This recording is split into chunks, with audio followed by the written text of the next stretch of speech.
ఈరోజు మేము Asifabad union Komaram Bheem district నుంచి మాట్లాడుతున్నాము. 9వ తారీఖు నుంచి మేము స్ట్రైక్ చేయడం జరిగింది.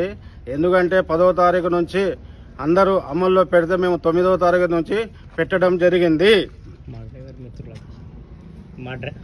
మా డ్రైవర్ల సంఘం త్రో నుంచి మేము కూడా హెల్ప్ చేస్తున్నాము.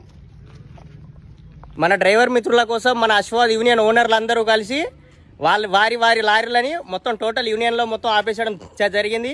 కావున ప్రతి ఒక్క ఓనరు వారి డ్రైవర్ గురించి ఆలోచించి లారీ ఒక 10 రోజులైనా మినిమం ఈ స్ట్రైక్ మొత్తం అయ్యే వరకు ఖచ్చితంగా వారి లారీ అయినా కానీ, కార్ అయినా కానీ, ఐచర్ అయినా కానీ, ఏదైనా కానీ మన డ్రైవర్ మిత్రుల కోసం మనం కూడా ఓనర్లం అందరం కలిసి పోరాటం చేయాలి. మన అశ్వాద్ యూనియన్ తరఫున మన లారీలు అశ్వాద్ లారీ వెల్ఫేర్ అసోసియేషన్ మొత్తం ఆపేయడం